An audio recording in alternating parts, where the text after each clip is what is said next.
And we are live. Welcome, everybody, to the Bitcoin Ben Show, your favorite truck driver, ex-truck driver in the whole wide world. Hang on a second. Ben's going live everywhere. Yes. Thank you, Twigs. Thank you, Twigs. Hey, Ben, hope you're feeling better for your anniversary. We can't have our favorite guys not feeling well. Yeah, last night, my usual 3-hour Wednesday video had to be postponed because I was not feeling well at all. Me and my wife have actually been moving out of our house here in St. Louis and into temporarily our condo here in St. Louis. Then next week we drive to Florida, where we rented a house for a week because we have our final walkthrough on our new house in Florida. Then a week later, we close on our house in Florida. Whew. You never know how much crap you got until you move. It's amazing how much junk we collect over the years. And then you try to move it. Then you realize you have 12 can openers. You have 7 TVs sitting down in the basement. One of them being from 1998 and weighs about 1,000 pounds. It's ridiculous when you move how much you realize you got, and then you don't want it anymore. The business that you want to open right now is junk removal. Junk removal they're making a mint. They're making a mint off of people like us. Because, is my wife in here? Let's see, where is she? She might not be in here. She was having internet issues at our condo. And it's just crazy.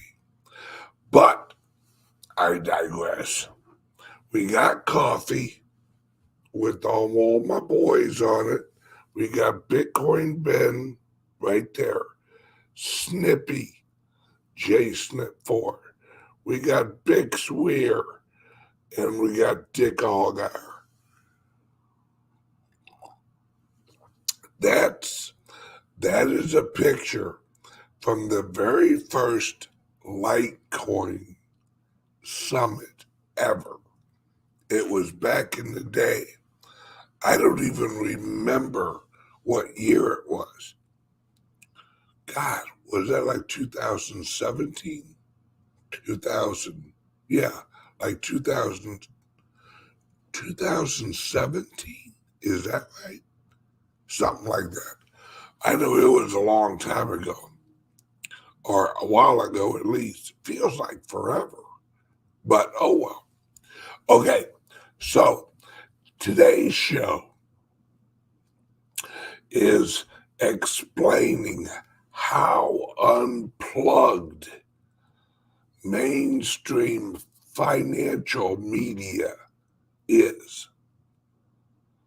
It is crazy, right? Now, In order to do this, I have to explain what a futures market is. All right. Normal people, average people, the working class person, they think that a futures market is this. Wait. You got the farmer growing corn, and then you got the production of the products made out of corn.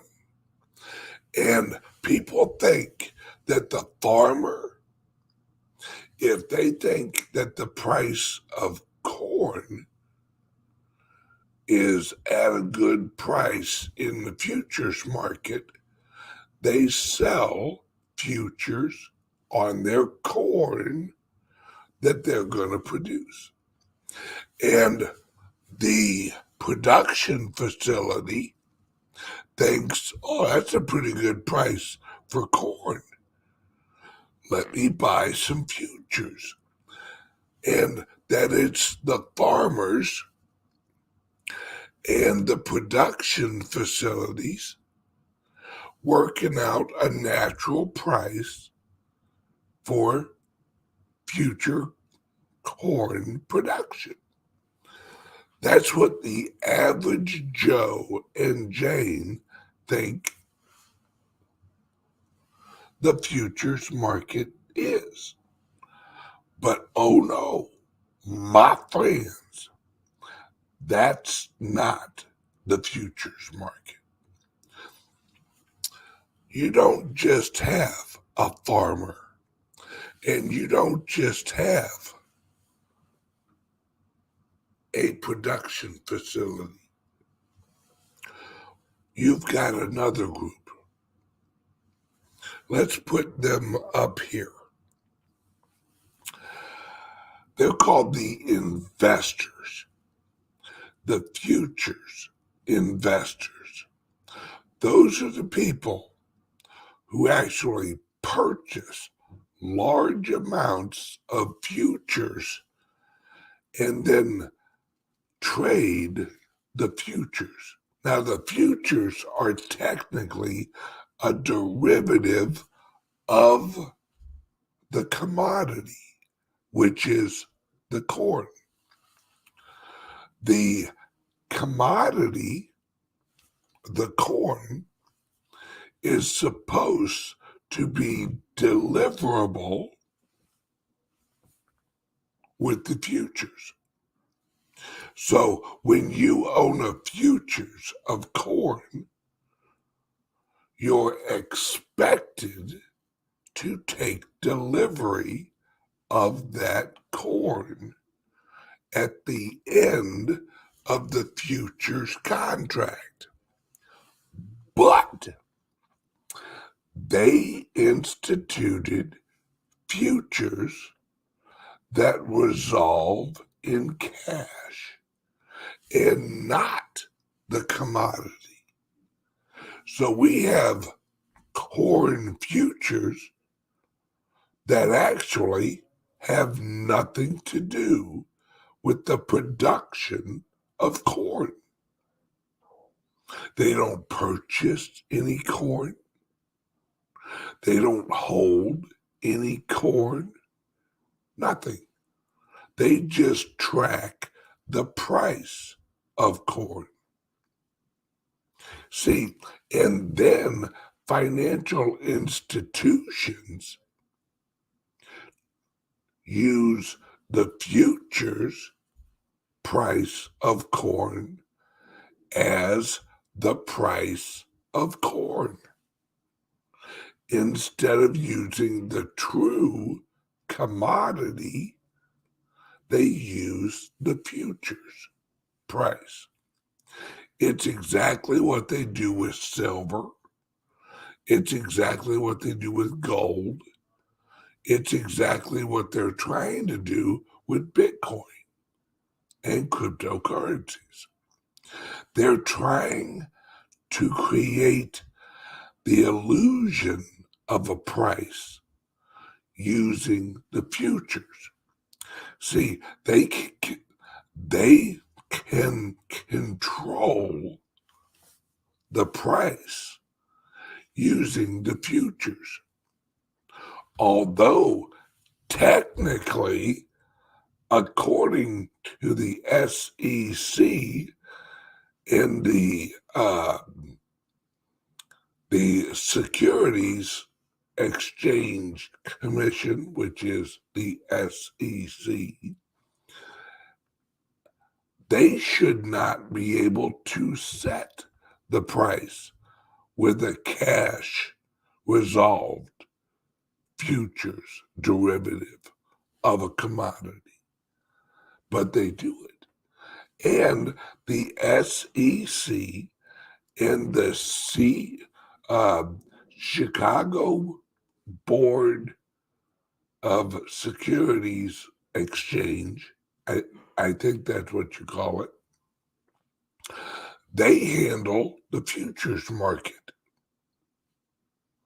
So what we got going on right now listen to this. This is how screwed up this economy is. The futures market hasn't gotten the message from the Federal Reserve that they're trying to squash corn, right? They're trying to lower inflation, while the futures market is trying to raise the price of corn. They're slitting their own throats. It's why yesterday, when we got a high or a lower inflation number, why the futures market went up.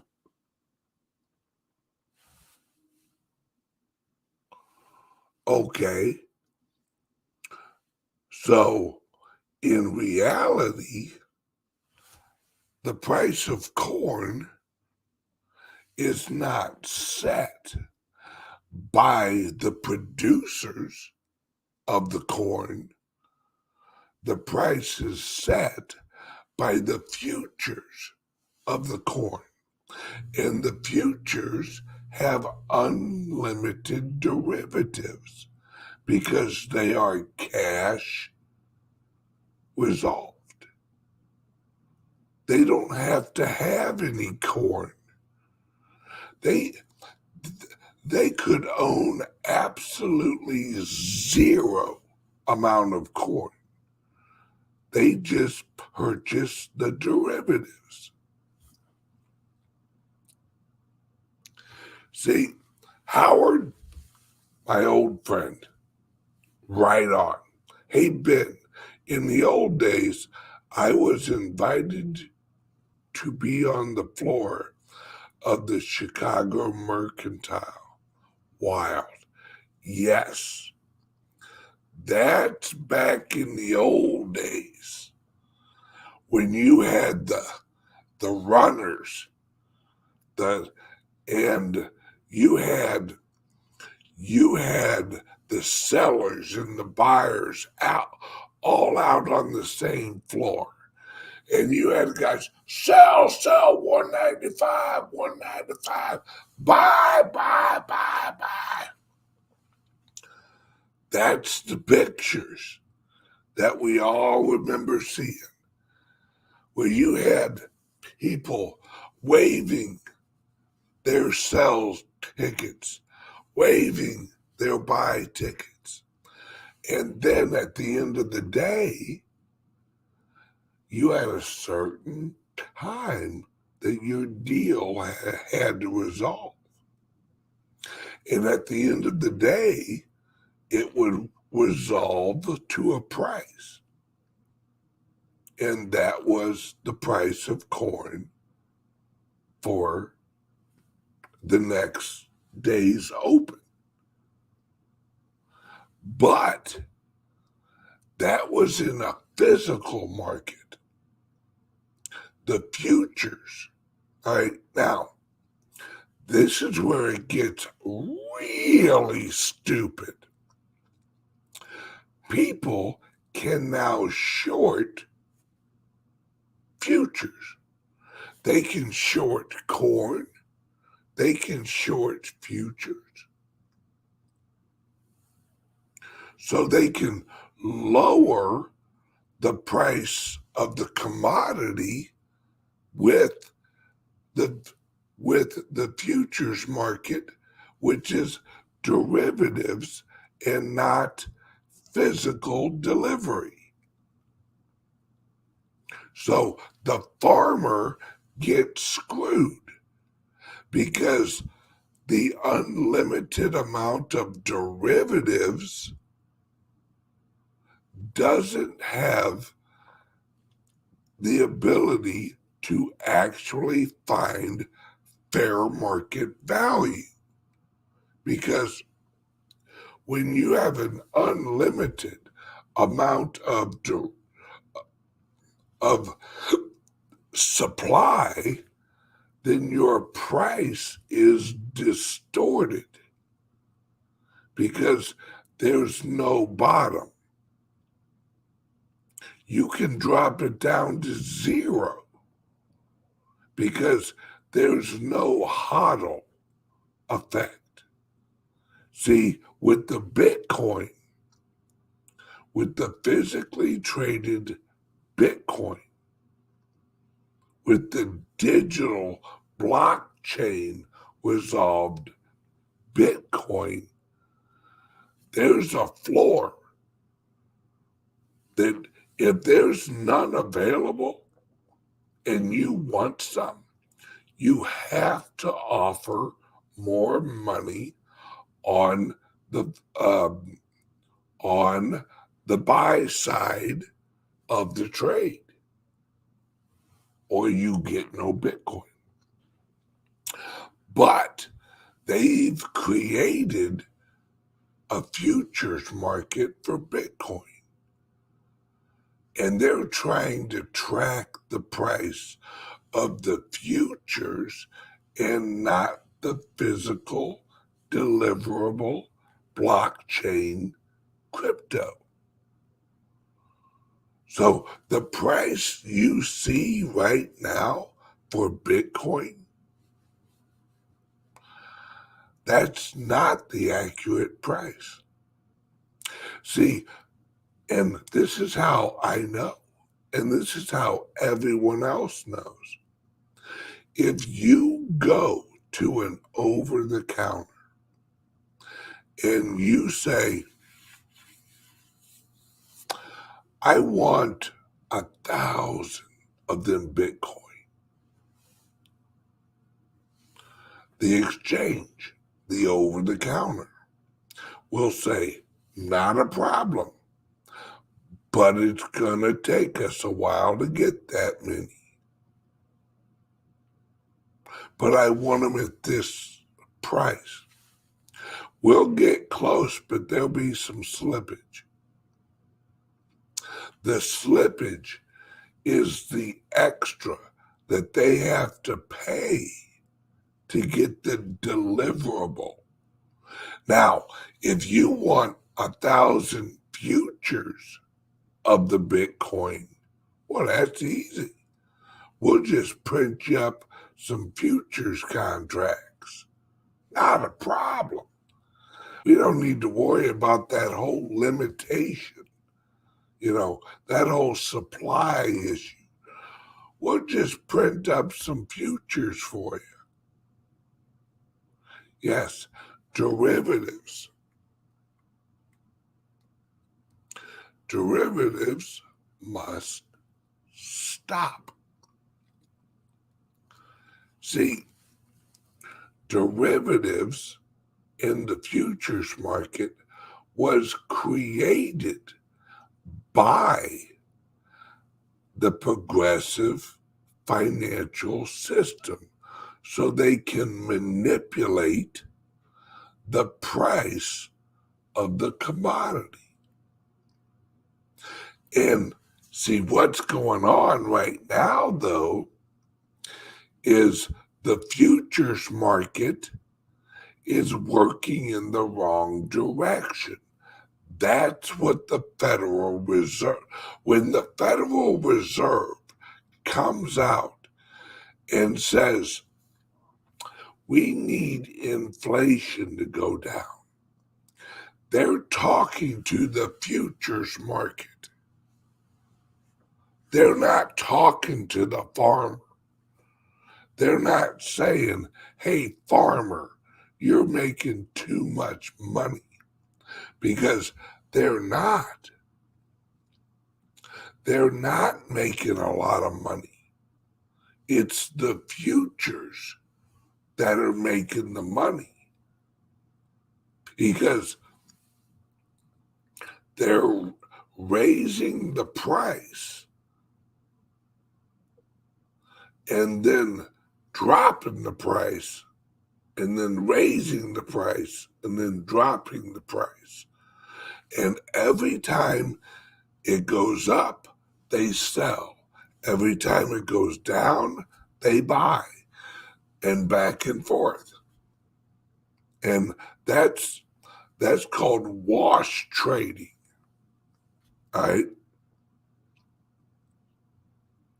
Now, in the physical delivery market, you cannot execute a trade and then execute an opposite trade right away. You have to wait 30 days before you can do that. If you sell a chunk of corn, you have to wait 30 days in order to buy back in. Not on the futures market. No, you can wash trade all day long. See, but that's why the financial class, the money men, the money women, the futures markets, that's why they keep getting richer and richer. That's why the richest people in the world don't produce anything. See, Bloomberg, perfect example. Bloomberg got rich on derivatives, right? George Soros got rich on derivatives.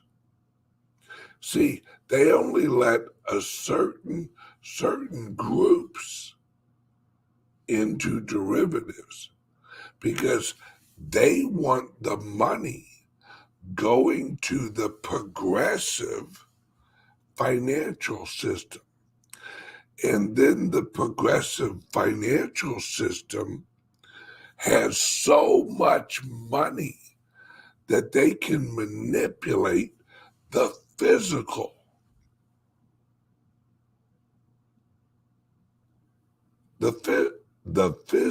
markets. So they can drive the price up or they can drive it down. But the Federal Reserve is at war with the futures market now, because the Federal Reserve's like, hey, we got to lower inflation price. But the futures market's like, oh, hell no, we're going to keep this going. And if you watch Bloomberg, that's what they're all saying. They're saying that the financial class is not getting the nudge from the Federal Reserve. the Federal Reserve keeps saying, we got to get inflation under control. But the futures market has so much money that they don't have anywhere else to put it except right back into the stock markets. Because that's what's wrong with the bond market. The bond market is you have a bunch of futures traders taking money out of the market, putting it into short-term bonds that is driving the yield of the bond down, and the bond yields are inverted. So here's what I mean. In the bond market, you have the 1 year, the 3 year, the 5 year, the 10 year, the 20 year, the 30 year. And some even have 50-year bonds. That's when you're getting ridiculous. But the most important one is the 10-year. The 10-year sets the interest rate affects the interest rate of the housing market. Because the average person owns their home for 7 years and then they sell it. Now, the 10-year federal bond pays you less in return than the 2-year does. So the federal government says, here, purchase one of our bonds, and when the bond matures, we'll give you so much more than what you initially paid for it. Well, the bond yield is inverted now, which means the 2-year short-term bond makes you more money than the 10-year does. So they hold your money for 2 years and you make more money in the 2-year than you do the 10-year. Usually it's reverse, where the longer they hold your money, the more they pay. But that's not how it is anymore, because there's so much money in the futures market that the capital is flowing. And you see this. This is like a 1.5 or 2 month cycle we're going through over and over again, where the futures market will throw a bunch of money into the 2-year bond. That will drop the yield. Then they sell the 2-year bond a little while later and put it back into the stock market. And that's why the market, the New York Stock Exchange, went up yesterday. We're at the official number of inflation is 8.5. The Federal Reserve's like, we need to get it down to 2. Well, you're not going to get it down to 2 with so much cash in the futures market. See, the rich people in the futures market are killing the physical economy, because while prices are going up, the production facilities and the farmers are wages, what they get paid to produce the commodity, is not going up. So they're not making more money. They're having to sell their product into a manipulated futures market, which distorts the market and causes shortages, which entail push the price up again. Because the farmers, then they start trying to sell futures that are inflated price so they can pay the bills that are due from the last crop. They're always working behind the curve. Trust me, the farmers ain't getting rich.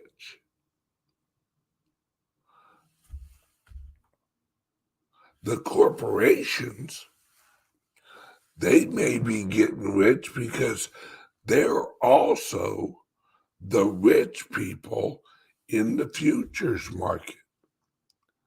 But who ain't getting rich here? The farmer. The farmer ain't getting rich. Exactly. That old movie, Trading Places. Yep.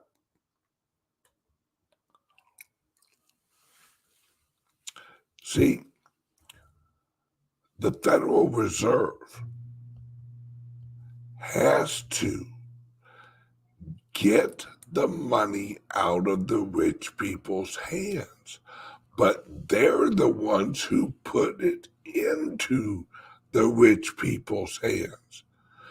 That's why, surprise, surprise, why do you think that they just issued new tax laws on the wealthy?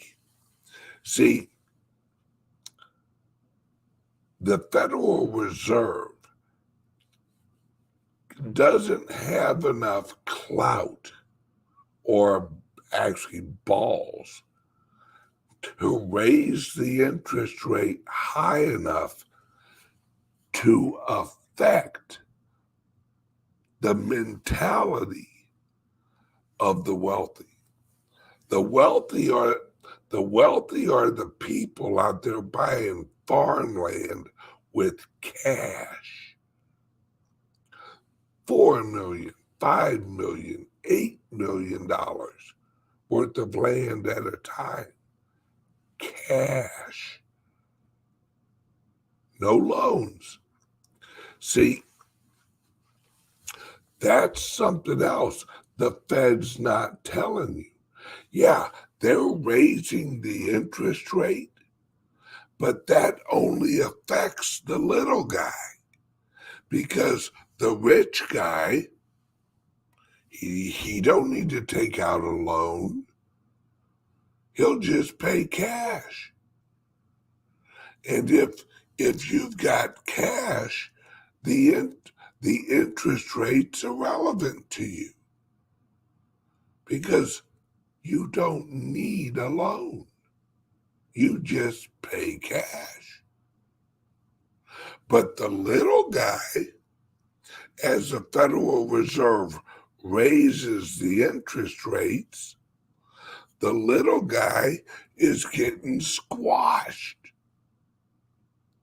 because they have a credit card that they roll over, pay the minimum every month.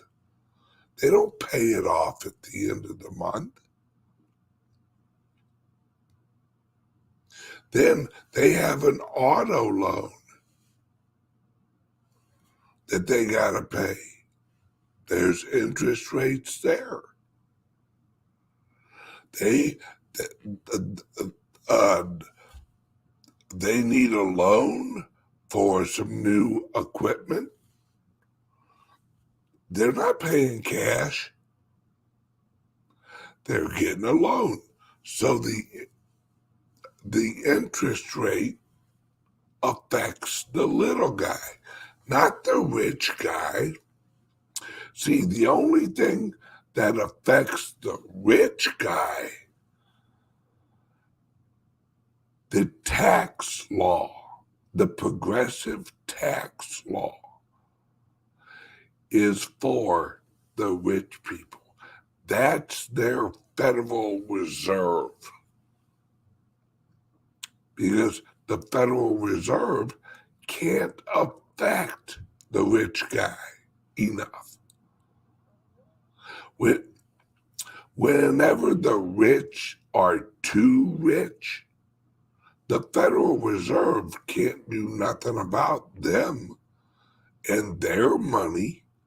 So they call up Washington, D.C. and go, hey, we need a tax bill. These rich guys got way too much money. That's the system. The Federal Reserve pumps money into the banks. That jacks up the wealth and the ability for the wealthy to get wealthier, because the wealthy are borrowing money from the banks at 0% interest, and then they're buying commodities like land and all this with free money. Well, that money accumulates right back up to the rich. It never leaves the rich people.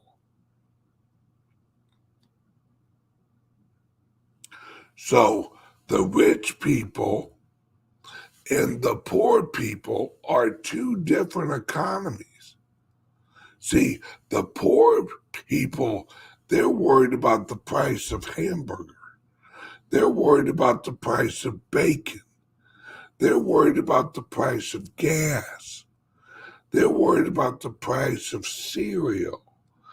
They're worried about the price of college. They're worried about the price of a car.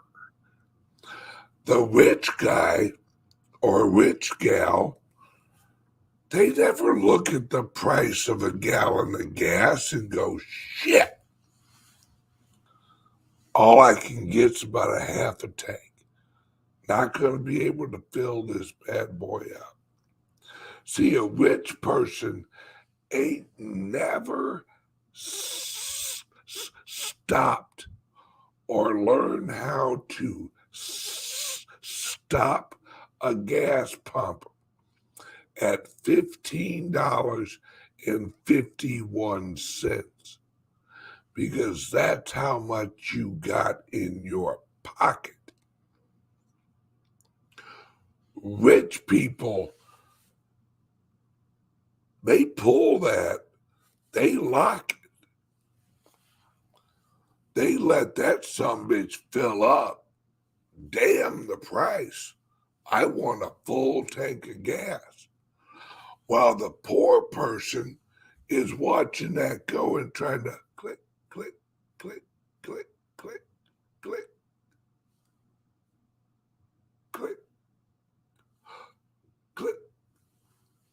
till you get exactly the amount of money that you got on you for gas.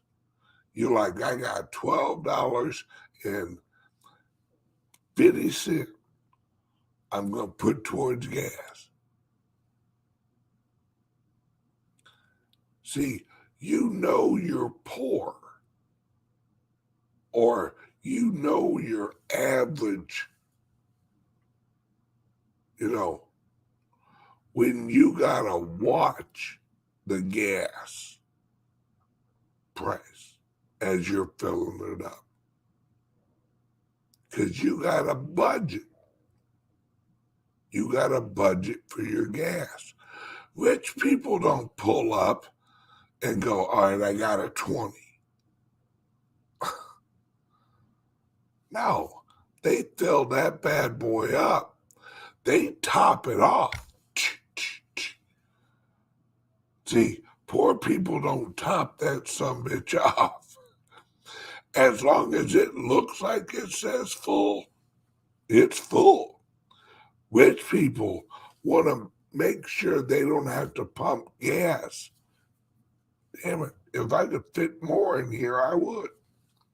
I need a bigger gas tank. Rich people top off. Poor people, they top off in their pocket. I need $3.50 worth of gas. I'm only going to work. Because you might need that money for something else, like a couple groceries. All right. Rich people, my grandfather used to say this, rich people don't count bananas.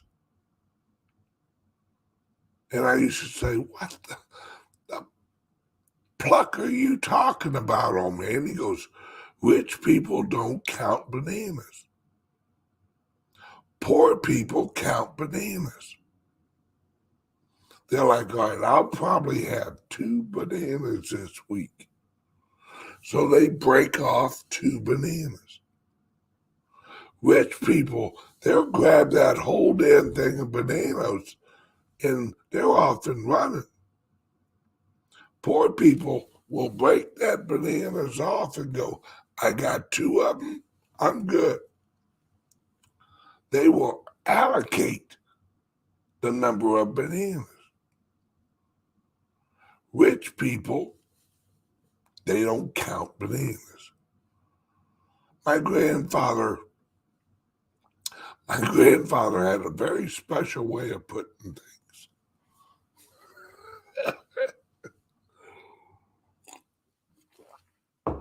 Now, for those of you counting your cryptos, counting your Bitcoin, it keeps going.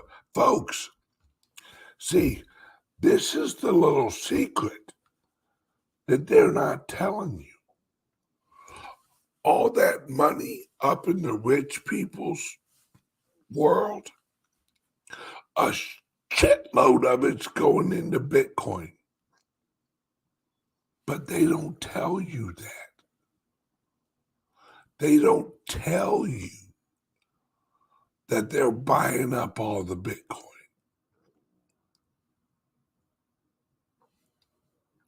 But with Bitcoin, you can see the price go up. Even when they manipulate it down as far as they can, and they scare out all the little fish, us hodlers, us who watch the blockchain, see, watch the blockchain volumes and then watch the exchange volumes. Completely different numbers.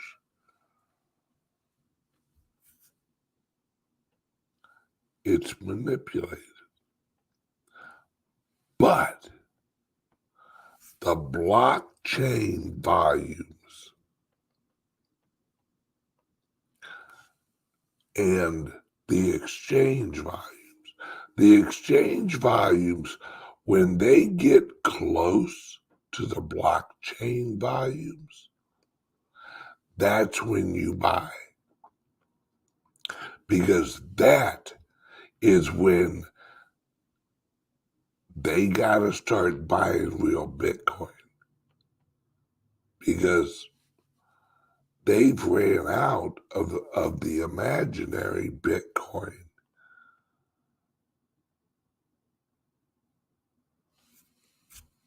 And they've got to recapitalize with physical Bitcoin. That's the key. That's why every Friday I buy more Bitcoin. Take it off the exchange, put it in my private wallet, on my crypto laptop, on one of my crypto laptops. Because I know how this ends, folks. See, we're in what is called an inflationary spiral. And eventually, the inflationary spiral finds the most appreciative asset available to it. That's the Bitcoin. That's what the rich people know right now. See, cryptos for retail, in reality, is dead. There's not much of a retail crypto market right now. There's only us, like me, the true crypto people that understand and live off of cryptos. The rest is wealthy people. They're buying cryptos like it's going out of damn style. And silver, yes.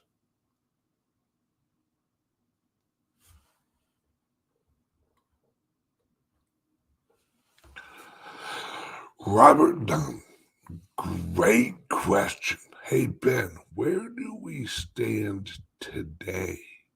Blockchain versus exchange volumes.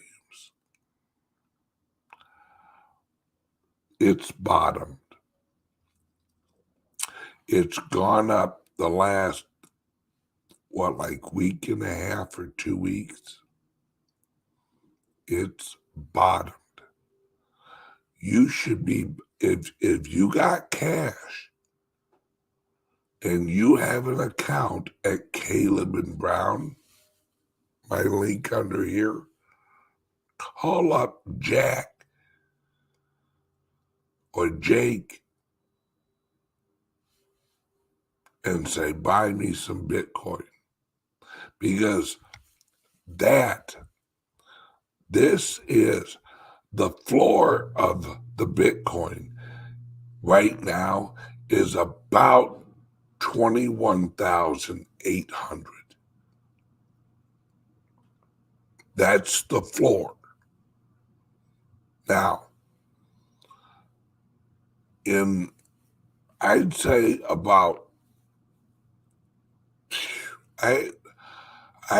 in September, we're going to have a run up. And it's not going to be retail pushing it. It's going to be the rich people pushing it. Because as these taxes, these new tax bills that they put in, they're going to be looking for a reserve asset that they can claim on their taxes. That's going to be Bitcoin, folks. Yes. Yes. That's what they mean when they say there's a buy signal. Yes. That's exactly what it is. They're looking at the volumes on the exchanges. They're looking at the volumes on the blockchain. And they're comparing the two. When the volumes reach about equal on the exchanges and the blockchain, that's when they go in big. Because they know that the price is only going to go up from there. And they'll buy in and they'll run it up like they're doing right now. That's where all this money is. Everyone's like, who the hell's buying Bitcoin? Why is it at 24? Why is it 23? Why is it at 24?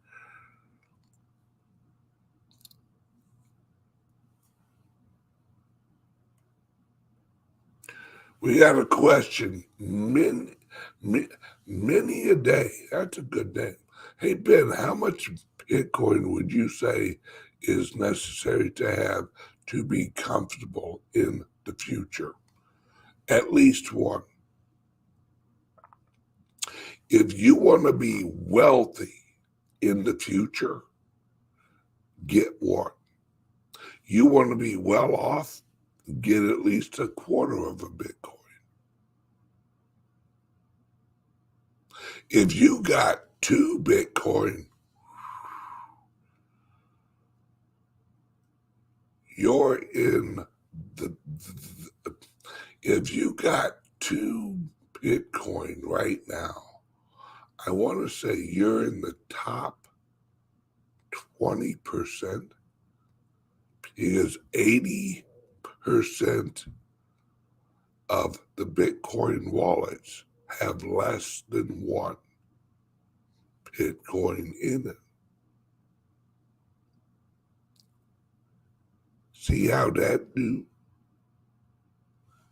Pretty crazy, folks. That's why I tell everybody, try to get at least 1 Bitcoin, and then you can focus on a few altcoins, like Litecoin, Ethereum if you want that, but like the DIVI project. Dude, anybody not buying DIVI right now, getting at least, or if you're not running a DIVI master node or trying to get one put together, I'm not quite sure what you're doing. Because while the market's down, that's when you set yourself up.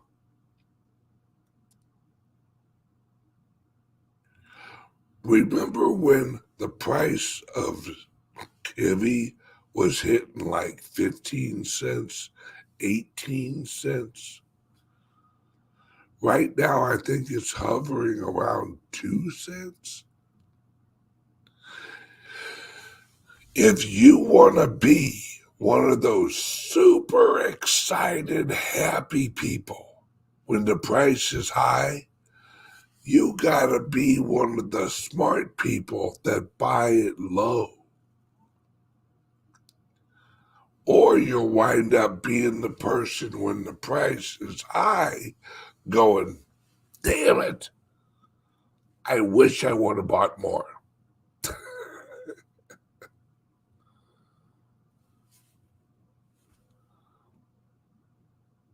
Do what rich people do.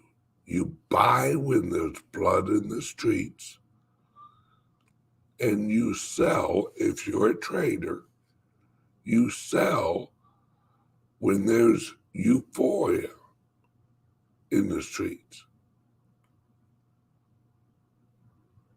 That's it. And you put it into your crypto-only laptop. Here's a word from the sponsor. Take it away. Are you buying and selling cryptos on the same laptop that you're using to browse the internet, read your email, and visit social media sites? If so, you're exposing your cryptos to theft. Whenever you're online, you're at risk of getting hacked and having your identity stolen. How would you feel if someone stole all of your cryptos? What would that do to your finances? Guard your cryptos with a safe and secure laptop from CALIX Solutions. Each laptop is set up just for you and your cryptos, and then we walk you through exactly how it works. Don't risk the security of your cryptos. Order a crypto laptop from CALIX Solutions now to secure your crypto future. Learn more at calixsolutions.io. All right. Welcome back, everybody. Patrick is outside right now answering phones.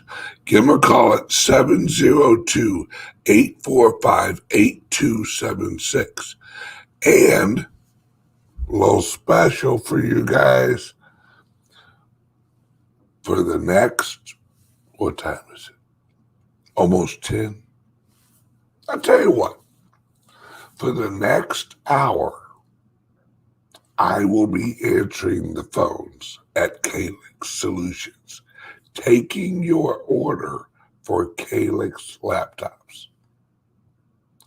So if you want a crypto-only laptop, if you finally want to quit plucking around with your security and actually get a brand new laptop that is made specifically for holding and investing and maneuvering around the crypto world, give us a call, 702-845-8276. But I warn you, don't call me and be like, hey, Ben, how's it going? I've been watching you, sexy, because I'll hang up on your ass. I want some serious laptops, all right? So you got me for 1 hour. I'm answering phone calls as soon as I hang this up. Telephone number 702-845-8276. Give us a call. I'll answer the phone for the next hour. Love you guys. Everyone have a great day. I'll see you tomorrow. It's Friday. Pluck it. Let's get drunk tomorrow.